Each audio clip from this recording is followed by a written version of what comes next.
Hey YouTube, this is React City, and I'm Paul. I'm Rose. I'm Nikki. And this is the React Cast. So, this week had a lot of shows returning, but we're going to start off with the fun facts. And the fun fact for this week came from one of the comments of the Akito the Exile video. It turns out that Akito the Exile is canon to both the original and alternate universe timeline, so it's unaffected in either. Oh no, that makes sense. You think about it, like it's so disconnected, but and Lelouch is so like out of this world, random there, you know. It makes sense. What? In Akito the Exile. In Akito, oh okay, yeah. Because like all that happened there can just disappear easily because of Emperor. Yeah, you know? I mean it did. We watched both season 1 and 2 without watching that. Yeah. Yeah, he doesn't really have to be in Akito the Exile for all that stuff to still happen. He wasn't very effective at all. Yeah. And remember, I forgot we didn't even bring this up at the end of Akito, but remember we were thinking about like for these guys, for this show and all that's happening to be inconsequential, they'd all have to like die or something. Yeah. Or just disappear. Well, they literally became gypsies. They all just like, okay, let's forget war. Let's wander away. So that's why they never were instrumental in the war efforts afterwards. Or even, you know, at the, the UFA meeting. Remember that meeting of all the heads with Lelouch? No show there. Because they were all like, nah, war's not for me anymore. Yeah. I mean, they established from the very beginning that they didn't want anything to do with being on the council or being involved in the war or anything like that. So it makes sense that if they just dipped out, they just dipped out. Yeah. Layla, I don't know. Because what was Layla's motivation from the start? She the only thing is she that had none. Yeah, protect her own? Is she that had it? no one. She's an orphan. And she didn't like her siblings. The only person she cared about was the general, in that he took her in. And then he backstabbed her. Mm-hmm. So, yeah. The only people she cared about were in that castle, which is why she had to stay to defend it. Right. So after that... And the people that worked for her, too. The old terrorists became workers. Ayano... The crew, yes. Crew, yes. And Akito, of course. Terrorists. Sorry, they were terrorists in the beginning. They were I don't know what else to call them. And death of government official. So to just get nightmares and run away. Government official. You know, speaking of which, that's actually that guy was capable of overthrowing the entire government. So the fact that they tried to get him to get the exchange for the nightmares is complete insanity. That was a suicide mission. It was Smileless, right? Yeah. Smileless. I couldn't remember who it was. Wow. They should have just offed him if they knew what he was capable of. Imagine the amount of stuff in the series that would not have happened. Just that one scene where he takes over, just that wouldn't have happened. Just that, yeah. He was that important to the series. Also, we wouldn't have met the caretaker early and been like, who's she? Again, wouldn't have affected the series. Yeah, they never introduced what he did to upset the caretakers at all. And by the end of it, she just started using powers that came out of nowhere and would have been instrumental earlier in the series. Like, I saw Tyrone talking on Patreon about how the ending of the show was so bad that he was glad he didn't watch it originally. It had such a strong start, but the ending just throws everything into flux. Yeah. So he was like watching it with us? He started watching the show once we started watching it. Oh, cool. Yeah. It didn't stick the landing. No. Or the middle. It kind of was okay, but the first time the gypsies showed up, that's when it all started. That's when that is. They spent a whole episode. Just living with old women. It was the beach episode. Yeah, that's so what's her I don't even know her name. She just came up to him. You're cursed, Akito. Does not. We didn't know that it was her. No. She was like, I cursed you, and now the series is going downhill. Wait, she cursed him? I was making. No. Oh, okay. Yeah, she had said you are cursed. Like she could see it. But they never explained that because she never saw Akito and had like a moment of recognition to who he was. So that was like a force ghost that she didn't even know about. That would have been such an opportunity to take advantage of. Like, I don't know, even just like where they gave Layla a scene with the psychic woman, something with Akito, and it didn't have to be a reading palm. It could just be walking by in the forest and she just looks at him, you know, you should really take care of that curse. You know, just something like that to seed something that, and then it gets broken at the end. Sorry, it gets bit. And at the end when, you know, Layla's doing all the things, I don't know, maybe something goes in Akito's head and like curse broken. Like just I don't know. It wasn't. Make it work. It wasn't an actual curse that she was talking about. I don't think. I think she was talking about the Geass. Oh, it's the Geass. Okay. Yeah. You could kind of. The thing is, it could work because of the whole skull Geass. The skull Geass is an aberration that shouldn't exist. Right. So yeah, based on what the way caretaker was talking about, right? So they could have worked it so that she legit could have helped free him from the Geass that his brother put over him. Because to begin with, it wasn't working correctly. It was from like a bad source. Yeah. It wasn't supposed to be working like that at all. So it could have worked into the story, but it's just the whole middle and end just reeks of. We had ideas, they went nowhere. We had storylines, we dropped them, kind of feeling. Yeah. Do you think, we don't know like the history, do you think they wanted it to be longer, but they only told, this maybe like Code Geass, they only greenlit it for a few episodes, like, okay, let's just cram a bunch of stuff in, because let's just do hour long 5 times, you know?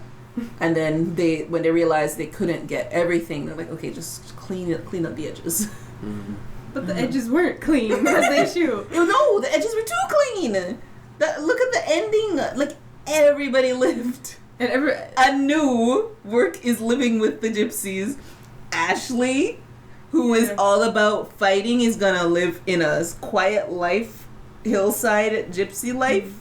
Yeah. With his peeps. Speaking of Ashley, he played all of the sides. We were talking about that in Discord. Yeah. He played all of the sides. He was on Shin's side for a while. Then he popped over to our side. Yeah. Wiped Shin, came back. Yeah. Wiped Smilus. Yeah. Then went to the gypsies. He was everywhere. He was everywhere. That is true. Stood for everything and nothing at the same time. Yeah. Ashley was just a wild card. And then he took everybody with him. Yeah. Yeah, just took him out. No more war for you guys. And nobody questioned anything? No. Well, the guy, and also we kind of got a little taste that the guys were very loyal to Ashley, even with his craziness. So it kind of makes sense to me that they would just follow him wherever he went. But the fact that he's there is what I don't get. Yeah. It needed like 2 more episodes, but I wonder if like the CG was expensive or something. Like I know the pricing of the CG, like you use CG because it's less expensive than animating those scenes, but it can still be priced to have an hour long. They're basically mini movies over and over again. So I wonder if they just like, we can't extend this long enough for you to have this whole story arc you have with the caregiver or Smillis' backstory. We just can't do that. And they just ran out of CG, and they're like, let's just do Gypsy last episode. Guarantee you Smillis killed Layla's father. Oh, guarantee you. Oh yeah, like she just crashes and the child escapes out of the car unharmed. We don't like any she did get harmed for that when she fell through the ice. Yeah, that's true. He's an opportunist, but he also makes opportunities. Okay. An equal opportunist. But we had a comment from Alexinator9000, which I kind of resonated with. He said, I personally feel like this series of OVAs relied too much and too little on the OG Code Geass characters. Too much in the sense that they could totally have been in their own story in the show, or it didn't have to revolve around them like Lelouch, Suzaku, or Rolo. Too little, because if you're going to use existing characters for such minimal roles, at least give them interesting stories. So it doesn't feel like you gave them a cameo to make your audience go, see, they use this character. I'm so excited. Which is kind of what I said at the end of the whole series in the discussion, in that we were talking about how Lelouch didn't really do any massive plan aside from the terrorist explosion off in distance, which that whole arc could have been just the general decided to do a mass attack and force him into a certain position. Easy fix. Because we already know that the government that they work for does not see them as high value, so they would have sent them on a suicide mission to help. So that whole thing could have happened anyway. Yeah, that's true. Yeah. Or integrate them to do something more important and make them the secondary antagonist to the Shin.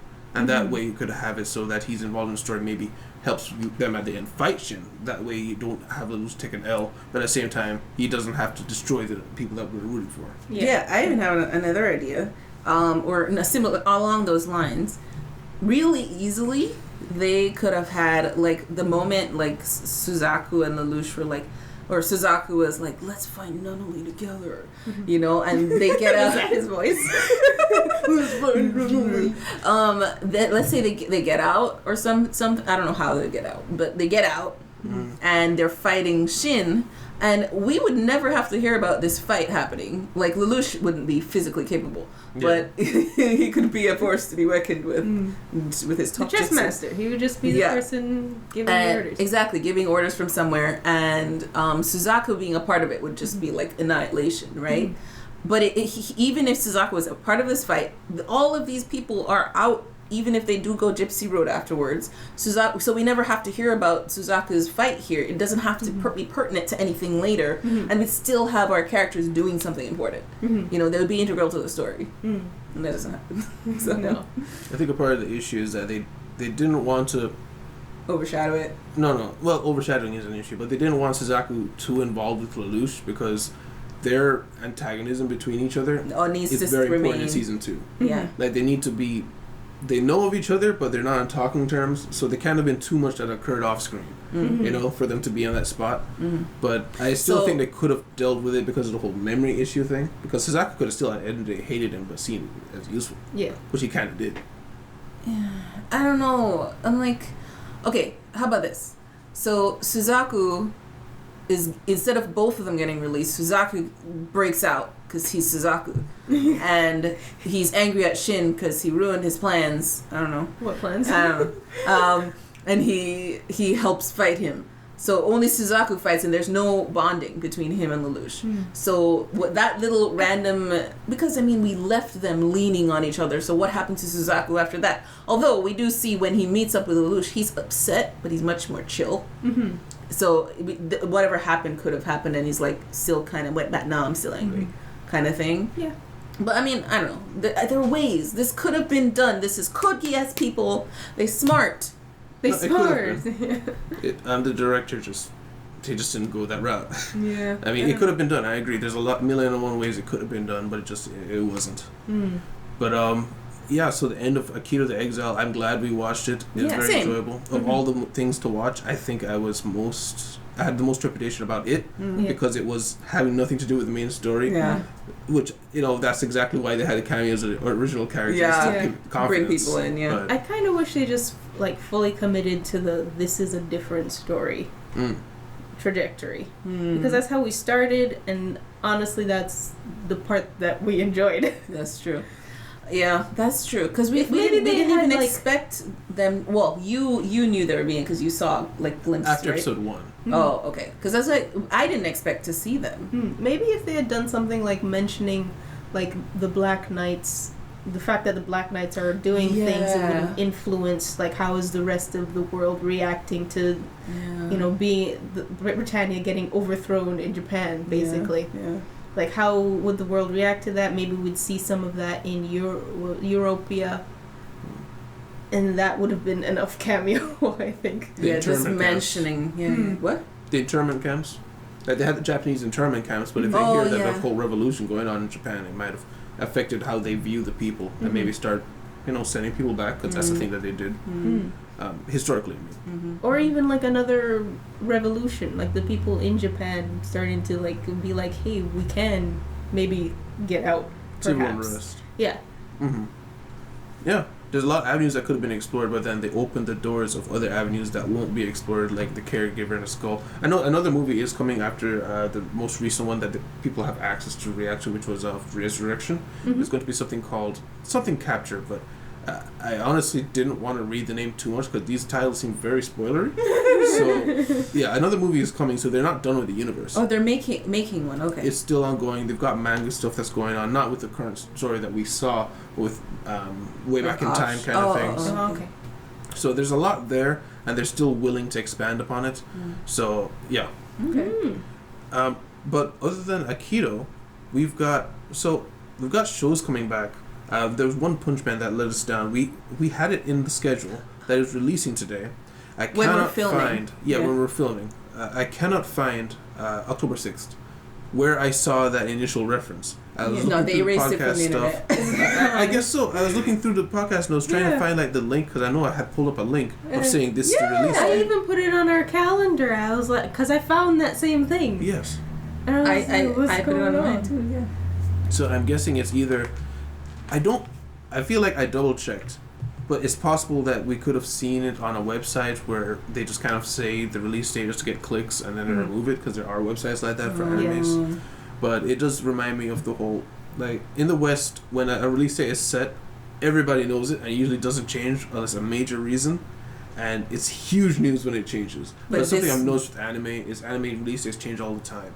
And it's a part of the territory, it seems. Because from what I understand, from what I've seen, I obviously I don't really know how internally it works, but it seems like they are working on that anime like a month before it comes out sometimes. Oh my gosh, yeah. So when the release is there, they move it around. It's like, no, we need one more week. Yeah. And they're like on the 7th of 12 episodes scrambling to get it out. That's what it feels like. Yeah. Because animes I've seen way too often with release date changes. I mean, I think of that too, because like they have like. They're releasing episodes weekly, right? And then they're just like, okay, this episode is being postponed. Attack on Titan. Yeah, but not even because... No, Attack on Titan was like because music festival or... Well, no, the very last... That was Boku no Hero Academia got pushed back due to music festival. Oh, I thought Attack on Titan had that too. Anyways, Attack on Titan had one where something was happening in Japan that day, that release day, and they pushed it off. So, like, I'm not talking about those, but I'm talking about, like, shows where, oh, we can't release it this week. And they just put it off to the next week. And we start literally finishing it. Yeah, that was Attack on Titan. They were like, we need one more week to get the last episode, like, really good. And they were like, why are you still working on it? Did you play Isekai Oji-san did that just recently. It was the last podcast we were talking about how they were re-releasing the show in November. Oh, yeah. It might have been September, because they had COVID broke out in the office. Yeah. And so they had to put it off because they couldn't finish the episodes. So they are working on it like week by week. Oh my gosh. That's high stress. I don't know how that comes to. You know what? We're just scrap it. We're doing it over. Yeah. I mean, they want it. But what about the people who've already seen all those? You just re-releasing episodes they've already seen. Unless they're gonna like, or what they could do to like make it more enticing. Sorry, we're like changing episodes. I mean, that's fine. What we could do to make it more enticing is like just add random new scenes, like a new face here. It's like, oh, I didn't see that last time. That's new. You know? To make people feel like they're watching something novel. For scenes. Yes. Like just like one random card appears in the middle of the screen. It's like, did you catch it? Did you catch new content? No. Please don't do that. Take a picture. It looks like a Pokemon card. You can collect characters. But I think the reason they do that is because of the snowball effect. Like, you get weekly people coming in to see the show.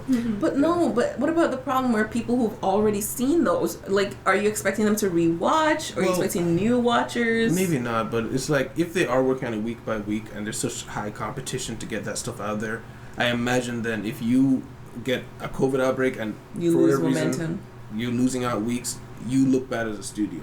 So maybe we're giving you another shot at having a high popularity rating, so we're going to just restart over here. It probably won't be as successful, but it's better than, all right, one episode here, a month later, episode here. There's no consistency for people to be watching the show. That's true. I'm just guessing. I don't know. I mean, stop complaining. No, it's a bad situation. I just think they're like trying to make a better outcome.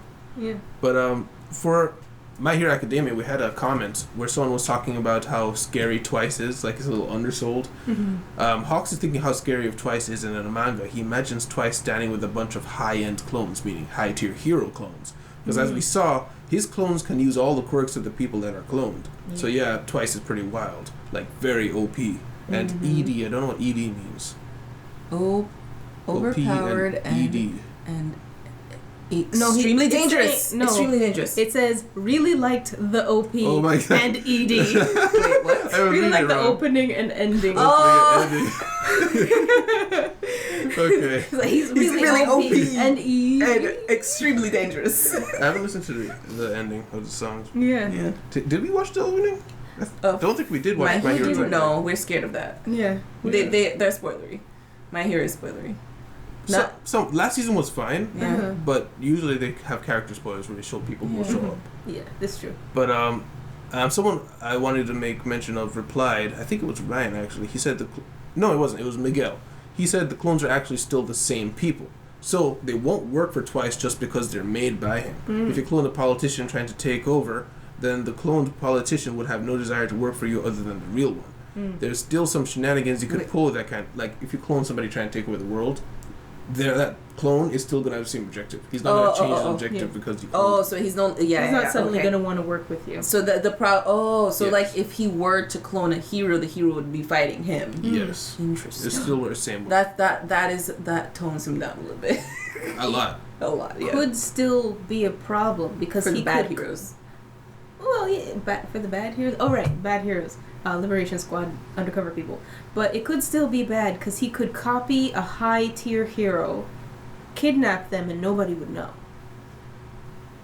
And then, like, when they're like coming to like raid the place, turn them off. All of the heroes are gone. Oh my god! In fact, how many heroes do you think might actually be gone?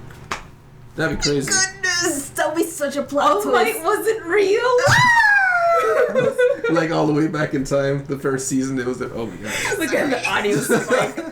Alright, compressor fixes all. Compress it. But this guy was also saying, there's shenanigans you could pull with that stuff, but it's just not as easy as clone and take over. Yeah. But yeah, I really like Twice as an idea. I'm interested to see him be a bad guy. Like, I don't want him to turn to the good side, even though it's very obvious they're seeding that he's a good guy deep down, and he'll most likely at some point in the story swap sides. Listen, that's just how story beats go. But I like the idea of a very dangerous Twice just going crazy and making his own army and doing his own thing. I just like that. I don't know if I would see him swapping sides. Really? Because I think he's a good person in that he would do anything for his friends, but I don't think he's a good person in that he has a solid moral compass. Yes. Yeah, but he likes Hawks. True. He likes Hawks, but I think he might like his other friends more. Yeah. I think he would still try to do what his other evil Liberation Squad friends want him to do, but he might divert them away from hurting Hawks. But I don't think he would aid Hawks in any way.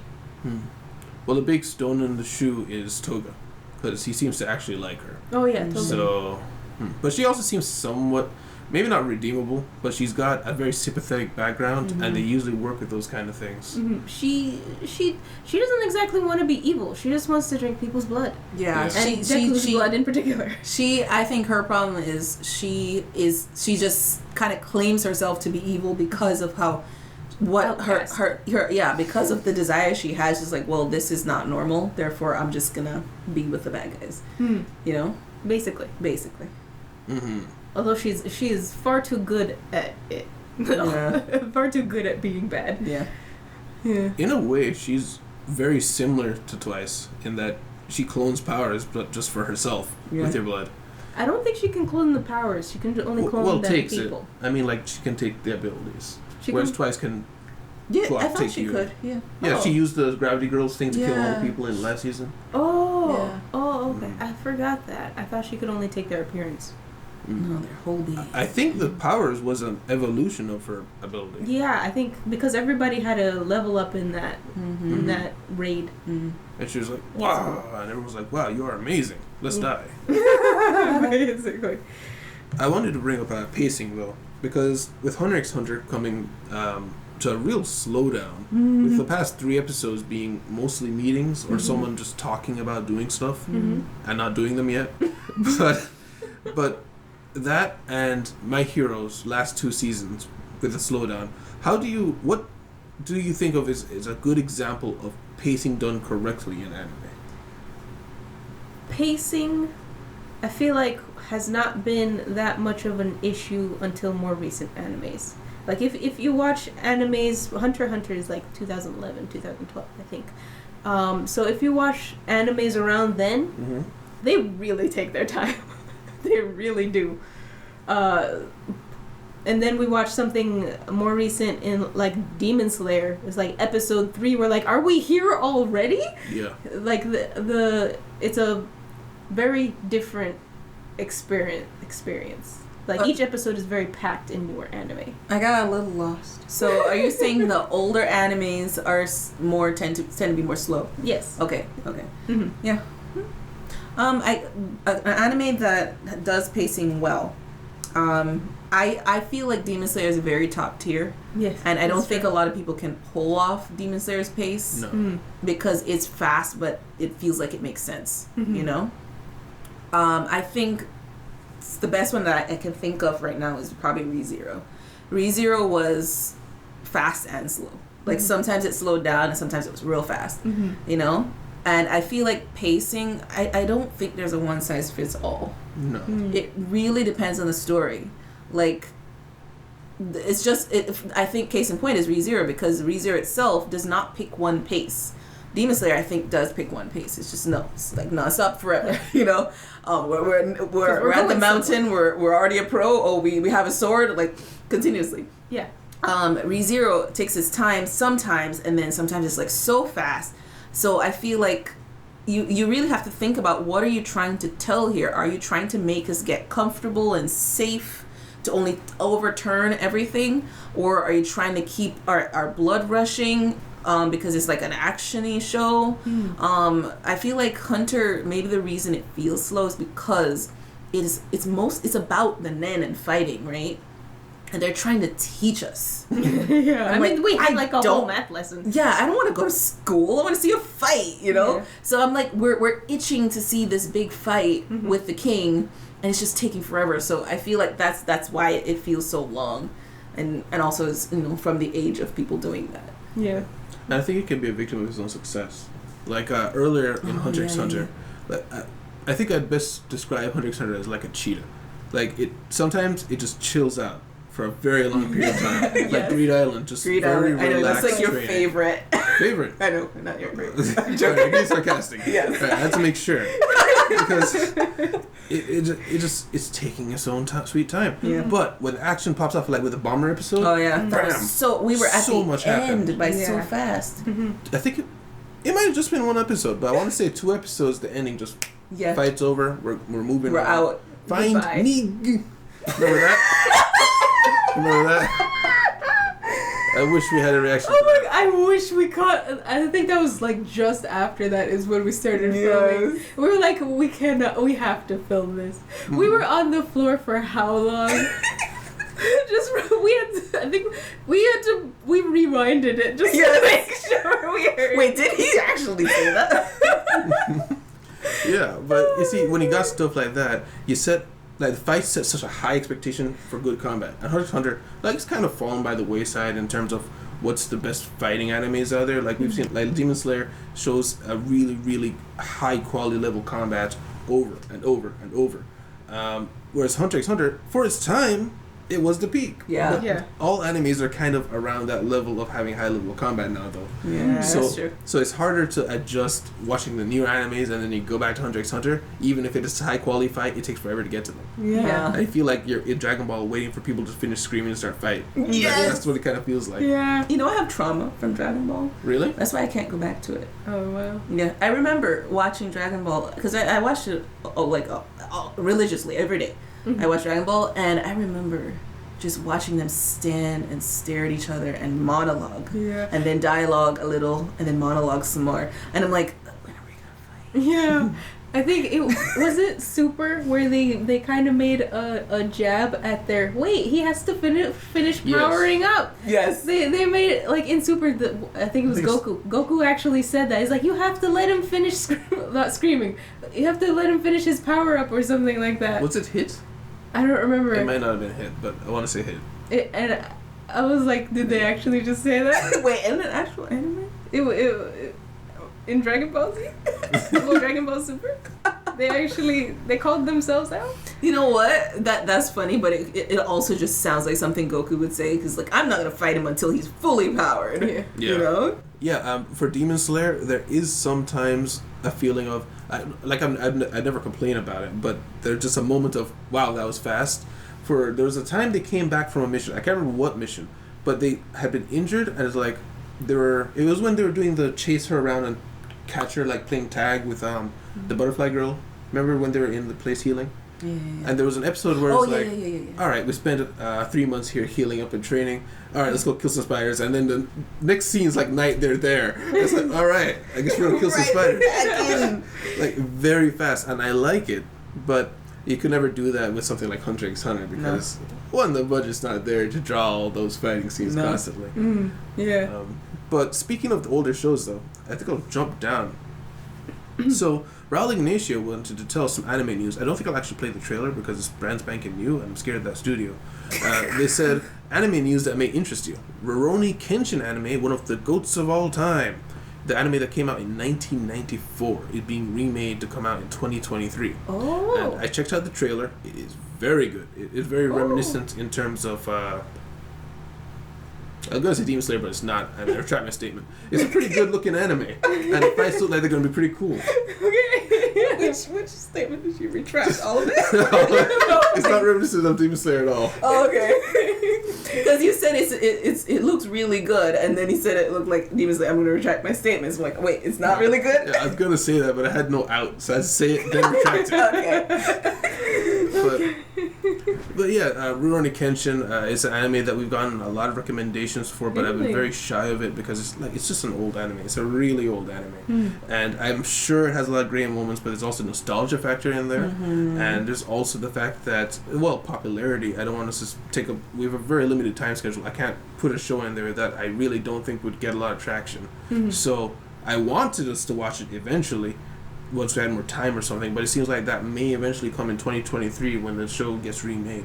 It has a lot of competition though, because we have a lot of competition. Attack on Titan, Vinland Saga, both coming out, and we'll still be watching MHA and Mob.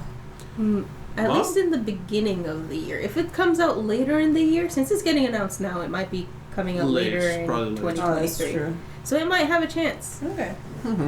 We'll keep it out there. I hope so. But it's something I always wanted to see, but never got the opportunity. So I was just spurred the idea of what old show have you seen that you think is good and you would like to show others, but you just can't. Like, it needs a remake. Is there a show like that you thought that you wanted to be remade? Sailor Moon. Okay. Baccano. Yes, because it's that first episode. It will kick your butt. Yeah. Okay. I kept watching it because you're like, no, it's good. Okay, let's see if I can stay in my seat because it's interesting it from beginning to end. Though I love that kind of confuse me and then tell me what I got wrong. No, I don't because I'm a control freak. Okay, and I can't control my head right now. No, the first episode is very difficult, and like even like episodes later because they kept jumping back and forth, present, past, and I know there has to be a way they can do that where. We can be confused but not entirely confused, you know? Yeah. So I feel like they could do it a little better. I don't know. I maybe it's just like the way that I like to be, like my type of puzzle game. You know what I'm saying? Like it. What was it? Professor Professor Layton? Professor Layton type detective games where you have to figure out the story. You have to figure out what happened because you're a detective. You have to figure out what's going on and why this thing happened. I like to figure it out. I'm a theorist type person. You are. So I loved Baccano. I was like, I'm so confused right now. But I have so many pieces to try and fit together. And then realize that I broke it. You know? You see, the danger of those kind of animes is that it has a high loss percent. Because if you put a puzzle in front of me, right? Like, I'm not quite to your level in terms of loving puzzles, but if you put a puzzle in front of me that intrigues me, I'm like, all right, let's go. I'm interested. Let's see. You know? But 90% of the time, I'm not going to be like that. I'm going to be like, I really don't feel like figuring this out. Put it aside. So I feel like that's why they took a huge loss in popularity. Right. And I think it's such a good show. It's a great show. Great show. And the story is awesome. It's amazing. The characters are great. I'd even say skip episode 1 if it's too much of an issue. Like you could. In fact, people were recommending. The people were telling us. People were like, skip episode 1. I'm glad. I'm glad for the whole experience because it just makes Baccano that I feel like a real Baccano watcher because I watched episode 1. If I didn't with the masses. If I didn't watch episode 1, I'd feel more like a normie than I already am. Okay, so I that's after I just complained, but I'm just saying the reason I complain is because you asked other people would have trouble getting into it. Yeah. And that's what I feel like people would have trouble getting into it. And I want people to watch it, so I'm like, please make it better. How old is it? Make it closer. And it was like, didn't you say it was like? I thought it was 2000s. I feel like it's old, but it was 2000s. I think. Sort of was 19. I'm gonna say 2003. I'm gonna say pre 2011. I mean, that's huge. Of course, it's pre 2011. I mean, like between 2000 and 2011. 2003, 100%. 2000. Let's see. 2007. Close. Wow. That was the first episode date. That is way sooner than relative to us than I expected. Oh, No, the show came out. The book came out in 2003. Okay, that's where you had that. They were kind of around there. And the only reason I guess it's pre 2011 is because it seems a little bit older than Hunter x Hunter, and Hunter x Hunter. That's true. Well, this Hunter is 2011 because there was a previous Hunter x Hunter series that came out in like 1990 something. Yeah, 1999. Yeah, I remember talking about this. And most of that was remade into the 2011. Mm-hmm. But yeah. So that's your pick of a show, though. What show would you pick? Oh, I have to remember the name, but basically, you know, Son Goku, like the actual like Monkey King. Monkey King. Yeah. There's a show with that guy, some priests, and like demons, but are not demons, but they're people. I wish I could remember the name. Story. It's Zen. It starts with a Z, and I cannot remember the name, but I've been watching the older version of it, and it's had a little bit of a remake. That's why it's Dragon Ball. It's old.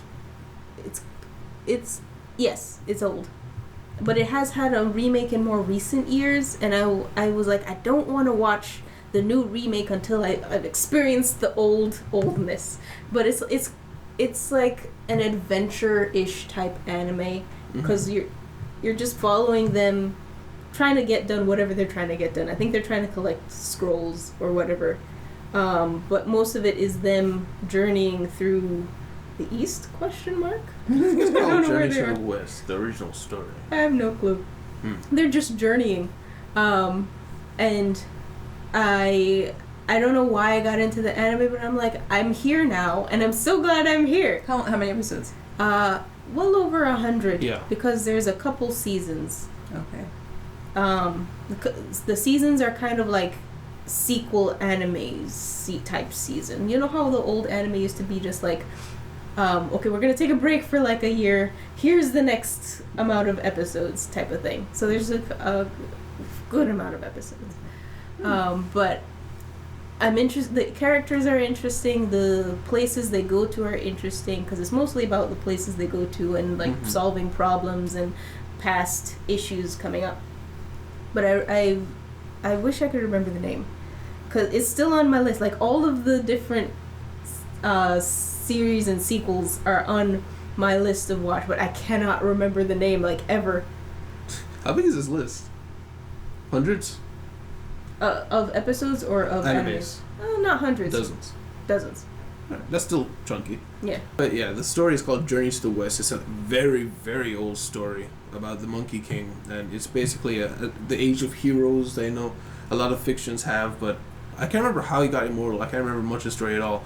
But he's a mischievous character, and so the gods are like, yeah, he's annoying, but leave him alone. Yeah. And he goes around and he does stuff. Basically. So I guess kind of like in a way, I'm more invested Kano's journey. Like he's just going around. Like I guess it's like that element of adventure and seeing the different places and worlds and how they operate and stuff. But caring about stuff. But caring. Somewhat. With plot. Not One Piece. No. One Piece.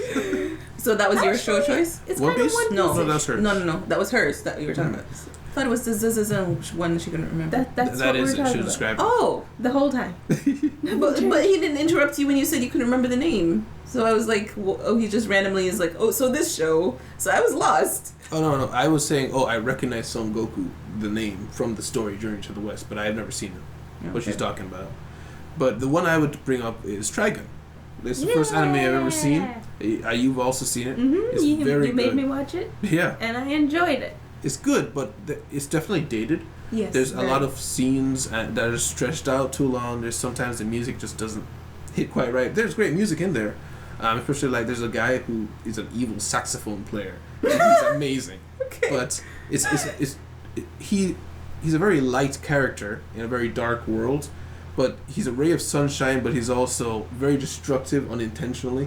But he's a hero to everyone who knows him, and a villain to everyone who doesn't. Okay. Like, he's got a legendary reputation of being like the living hurricane. Yeah. Everywhere he goes, there's destruction. Not the saxophone player, by the way. Trigun guy.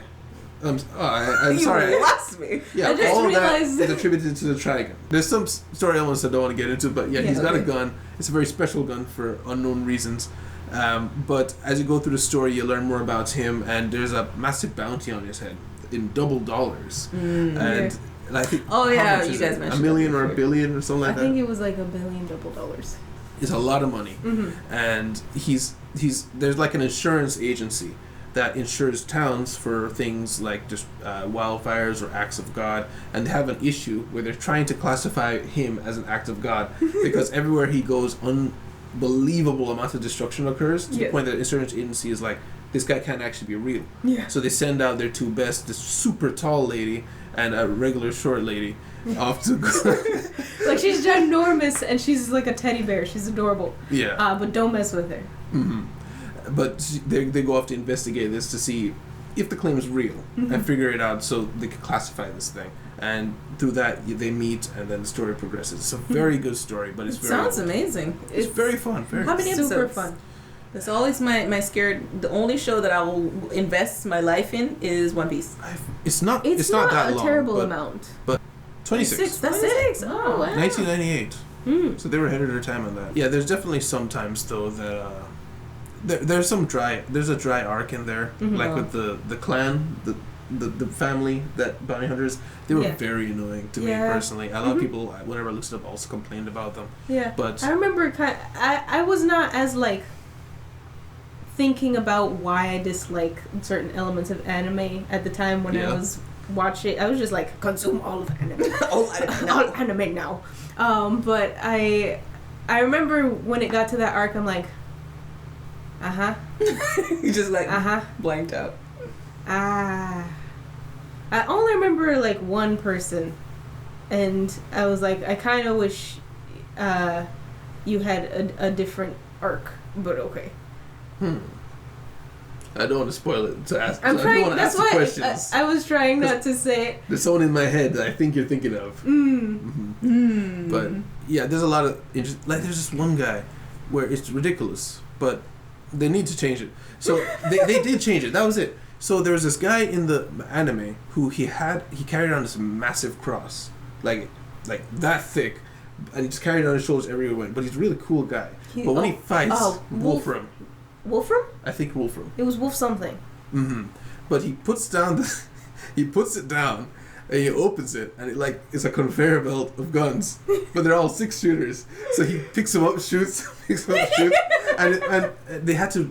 I maybe I'm wrong on this, but I could have sworn I looked up why they changed it, because later in the anime it's a little bit smaller, and he picks up the cross itself and shoots the cross. Like the cross is a massive gun. I thought that was like a secondary ability. I don't know, but when you opened it the first time, there wasn't any room for that. So I thought I looked up, and it said that they just thought it was a bit ridiculous. Wolfwood, just a little Wolfwood. ridiculous. Yes. What? Wolfwood. His name is Wolfwood. Wolfwood. Yeah, very cool guy. He's the Lancer of the group. The Lancer being someone as good, if not better, than the main character, but semi-antagonistic, but sticks around with you. Yeah. He's also the friend of the main character. He's Vegeta. The Red Ranger. He's a red. What? Red Ranger's like Who's the the- leader. who's It's the Lancer for usually the Red blue Ranger? or Blue? green. It changes depending on which series you're watching. But I think it's usually black. It's usually black. Black Ranger? Yeah. That's scary saying Black Ranger. Isn't the Black Ranger the one that is the best? Like he comes out of nowhere. Usually. It depends on which series. Yeah, I was gonna say, it depends. Sometimes it's like the Power Ranger who doesn't want to be a part of the Power Rangers, but he's like, I do my own thing. Yeah, and White Ranger also is kind of mysterious. Yeah. Serious. For whatever reason, every time I thought of the Power Rangers, I flash back to one arc in particular that I can't remember the ending of it, but it bothers me. It was that there used to be an A team and a B team of the Power I Rangers. think I remember this. Yeah, there was one they had the Depends on the series. There's a dog-headed guy who led them, right? And he was a great fighter himself, but he trained the Power I Rangers. think I remember this. But the guys that we followed were the B team, and they were always upset that they couldn't be the A team's a better team, and they sent them off to do the dangerous stuff. We never get to meet the A team, but at some point they go missing, and they come back, and it turns out that they're traitors. But it wasn't that they were traitors or something like that. They were replaced, and I'm pretty sure it never says what happens to those guys. So I think they might have died or something. But I remember there was a clip. This is the last video they sent us before they went missing, and some guy is like, they're not the, and it cuts out, and that keeps playing in my head every time I think of the Power Rangers. Just like the most out of context clip that could attach itself to your memory. Every time. Yeah. Wow. That's it. I can't stop remembering that. If we're talking about Power Rangers scenes that are stuck with you forever, my favorite one is it's like a deserty area, really blasting hot sun, and I think it was Blue Ranger. This is when I first, because you watch Power Rangers for a long time before you notice the things that they do. Yeah. That was the first time I noticed that he got shot in the shoulder and he went, and I was like, to his stomach. Yeah. I was young and I was like, that's not where you got hit Something though. doesn't line up here. Dude, I don't know what it is. I remember that scene so clearly. Like it was like a half body shot, and you clearly saw him get shot there, and he goes on the ground. I was like, yeah, he's like, and then I started noticing all of them did that, and I was like, wow. It's a problem where once you notice it, you can't unnotice it. You can't unnotice You see it in every scene. Yeah, it was incredible. It was literally just like one moment I noticed it and I saw it forever. Yeah. I couldn't not see it. Like every time they got shot, my eyes were like, okay, where did it happen? Yes. And now time to hold the stomach. But do you know that what it did to me was I started looking for that in every show. Like even to this day, like watching Boba Fett, I don't know why I remember Boba Fett with this, but I remember like the whole shootout. Like my brain is just on. Like it's just turned on to okay, where are they getting shot? Yeah. Where are they holding? Are they holding their stomach? Yes, I've been traumatized by the Power Rangers. No, it affected me too because like in video, I remember I started looking for video games that had people who reacted correctly to when they got shot. Where they got shot, yeah, bleeding from the right place, yeah. It just makes you grab like up a notch. To grab the food, they can't walk anymore because they got yes, shot. Yes, I was like, wow, that's really detailed. Cool. Yeah, for me is the like a super random. Part of Power Rangers that I remember is just that the Green Ranger liked to do headstands in order to think. Oh my gosh, I don't remember that. No, it's vague. It's vague. And since then, I was like, I want to know how to do a headstand. She now knows how to do I now do headstands. She does headstands. Do it right now. Don't do it. Yeah, it's the thing that reminded me of Lilo and Stitch. We started doing this because Lilo and Stitch, they used to lay down on the bed and get the blood to their brains. So they they hang their head off the side of the bed. We did that. We did that. When we were kids. Wow. And I learned very quickly that I didn't like to do that. It did not work. It didn't feel good. No, it does not work. Like something is wrong. Lilo and Stitch need to stop. Mm-hmm. Yeah, I don't know. Last question. What was your favorite Ranger? Mine was the red one. I think it was either White Ranger or Black Ranger because they never had as much chances to annoy me. So mine is, I was stereotypical in the beginning. I just like pink. Yes. But then she started to annoy me. Do you remember Kimmy? I remember Kimmy. Kimmy was on the series. No, it's funny because she's the only Kimmy I know because I don't remember any other Pink Ranger's actress. Okay. And she just has a very particular face. I want to say could have been 98 to 2000 because I was like about 10. No, I was younger.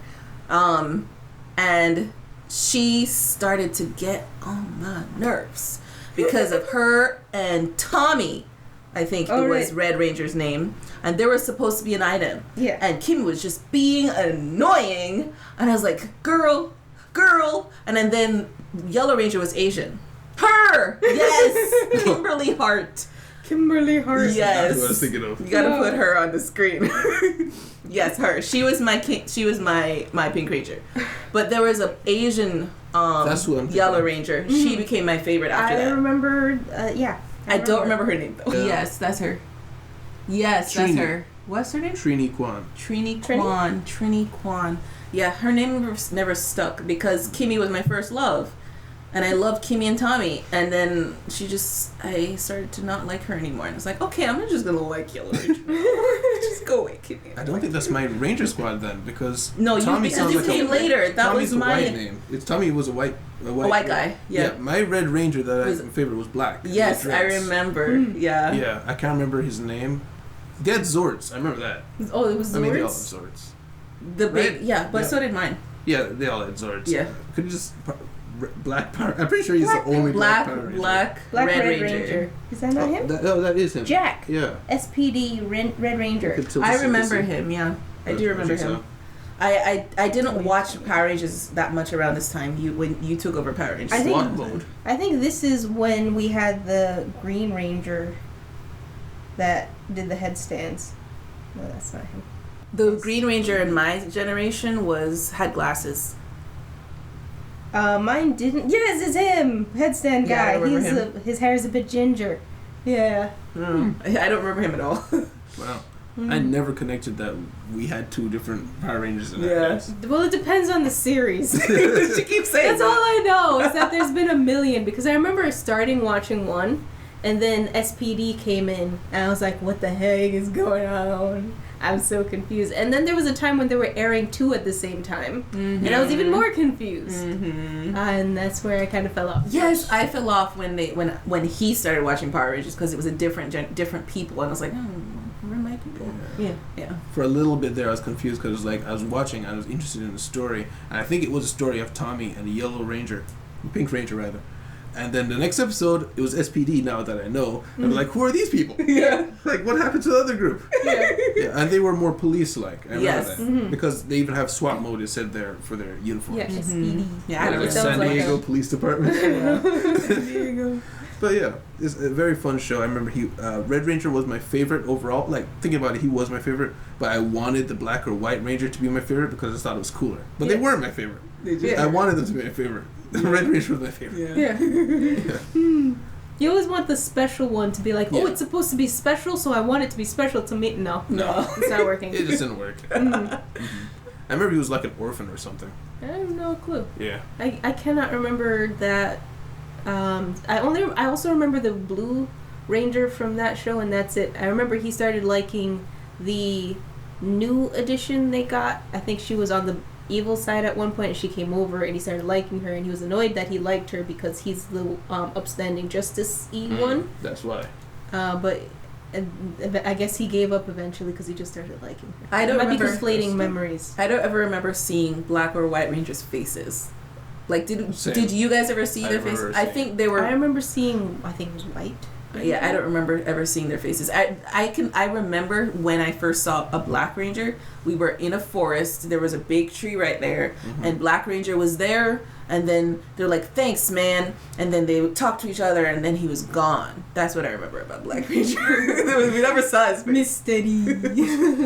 The main thing I remember about the Red Ranger, which was interesting, is because he saw the group as his family, because I think he was an orphan.